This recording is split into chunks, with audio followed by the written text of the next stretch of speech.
You know what? I take it all back. I take back everything I said about The Land Before Time 2. Because you know what? Somehow, The Land Before Time 3 managed to take everything that was only slightly irritating about The Land Before Time 2 and completely magnify it. It is infinitely worse than both of its predecessors. I'm not even gonna bother building this up, just look at this. So this is incredibly frustrating. Let's talk about the pacing of this movie, because it's awful, and it's unfortunately in the entire movie. Like, at first I'm okay with it because it's slow, it's serious, and it follows a similar pace to the first movie. Honestly, it takes like 5 minutes before anything really starts to pick up.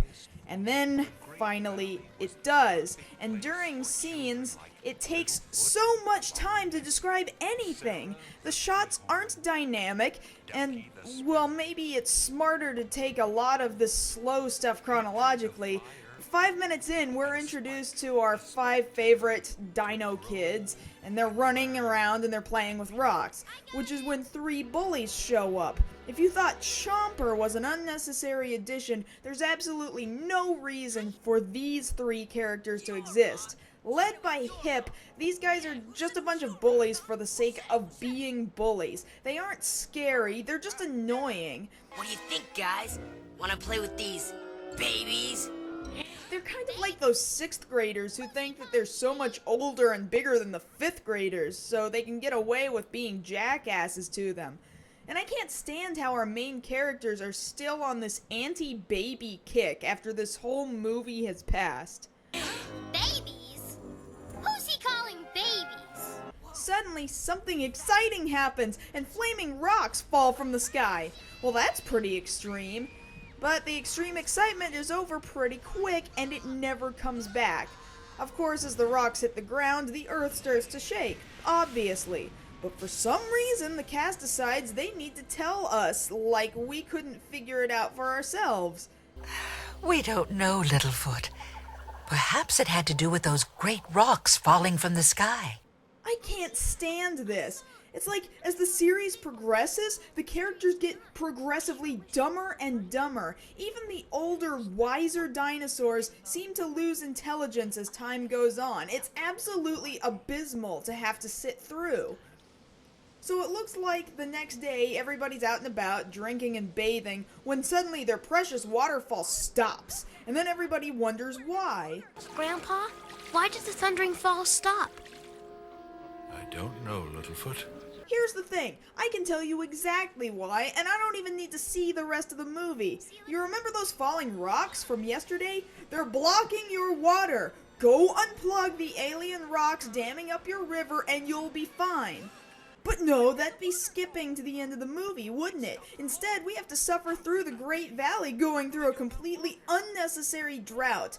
This problem could have been solved immensely quickly, and instead it's dragged out, so we have to learn other valuable life lessons from cartoon dinosaurs. I feel dumber as I watch this. Remember how I brought up the pacing of this movie before? Here's another prime example. Littlefoot gets sent off to play so that the grown-ups can discuss the issue at hand like grown-ups, and he finds his 4 other friends playing hide and seek. He keeps trying to stop them and tell them what's up, but they just won't let him speak. And this pointless scene of hide and seek, where we see absolutely nobody go anywhere or do anything, and Spike sticking his head behind a fern doesn't count, it lasts a painfully long minute and a half. Oh yeah, and get this, Petrie apparently grabs hold of Littlefoot's nose, and he even talks like his nostrils are blocked. Petrie, you're hurting my nose. But he's an Apatosaurus whose nostrils are even drawn on the top of his head. I know it's nitpicky of me, but even as a kid, I don't think this would fool me, because I was one of those many kids that grew up with an obsession with dinosaurs.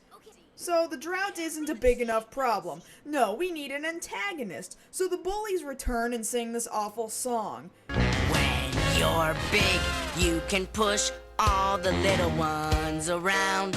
Remember what I said about pacing and action or whatever? Here's a prime example. During all these songs, this one included, Nothing happens. We just look at the characters involved, watch them be there, shuffle around a little bit, and that's about it. They don't even shuffle around very well. It looks awful. I can't think of a single positive thing to say about this musical sequence. Forget it. Let's have a lesson about preserving water. I never thought I'd have to see a cartoon about dinosaurs where they insinuate that I need to conserve water when I bathe. But nope, this movie manages to go exactly where I didn't think it was possible. Oh, and I can't get past this scene without, again, discussing the pacing issue. For some reason, it's incredibly important that we see each lead character get told by their parents to come home, one after the other, individually. This takes so long, and I don't understand why we can't just assume that each kid goes straight to their respective parents. Anyway, sorry, moving on. Sarah's dad is being a jerk and taking it upon himself to control when each herd gets to use the water, which is quickly disappearing. And nothing in the Great Valley is growing, which is when we learn some new valuable information regarding fire safety. Fire? Yes, Littlefoot. Which is why you must remember the escape paths we've shown you. Oh my god. Seriously? Learn to conserve water? Always know where your fire escape routes are? What's next? Don't talk to strangers? Stay away from fallen power lines? This is a cartoon about dinosaurs. Make them do dinosaur things. Oh look, another awful song with absolutely nothing happening. Just some shuffling back and forth and us staring at the characters. And Sarah's dad, awful singer. Just saying. Can run around in circles, wondering what to do. Someone's gotta be the voice of reason. Is it you, or you, or you? Plus, the animators forgot to give Sarah's dad a fourth leg. That's some professional animation. So while everybody's complaining about the water, the kids decide to go and try and find more water themselves. What could go wrong? And we're introduced to another really slow scene where the kids get together late at night, lose Spike, and then find him.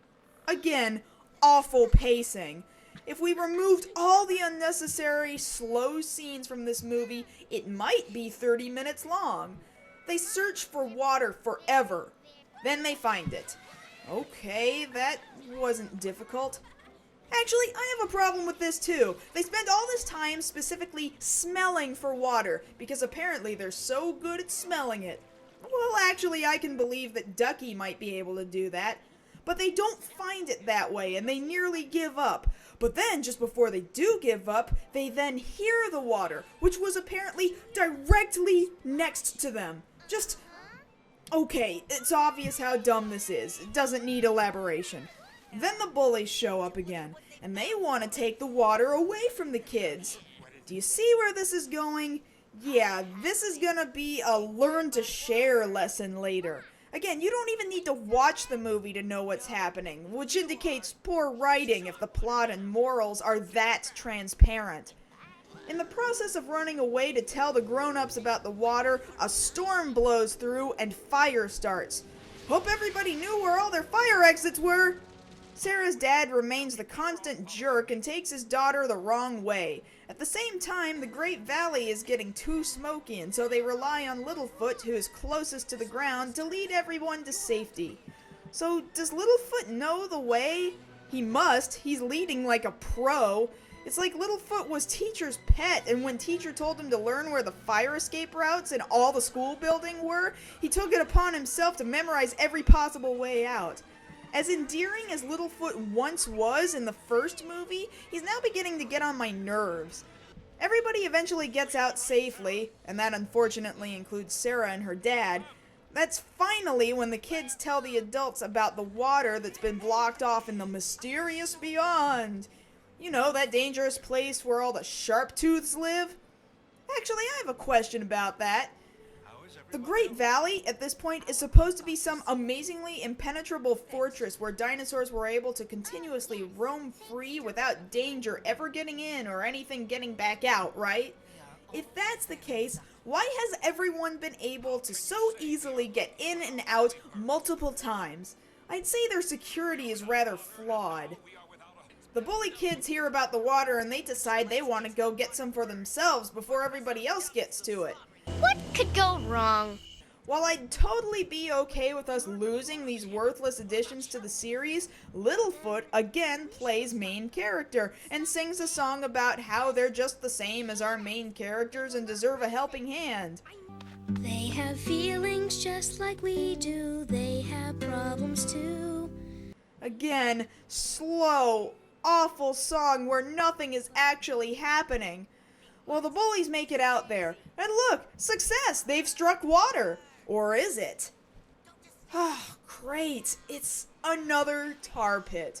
Because, yeah, we haven't seen this scene enough in the series yet. If getting stuck in a tar pit and having to get pulled out by a string of kids who can barely pull themselves out becomes a common scene in each movie, I'm going to be furious. Insert new life lesson. Don't yell at your kids and don't yell at each other, and everybody needs to get along. Holy crap, velociraptors! Yes! Could we finally start to see some excitement around here? Well, not really. These raptors are a heck of a lot slower than one would expect. I mean, I guess I shouldn't expect much. This isn't exactly Jurassic Park. But this just drives home the topic of horrendous pacing within this movie. In the scene that's supposed to be the climax, I'm completely unexcited and unafraid for the lead characters. I suppose it doesn't really help that I've grown to severely dislike all of the characters by this point. It also doesn't help that they solved the problem the exact same way they did in the first movie, with boulders and water.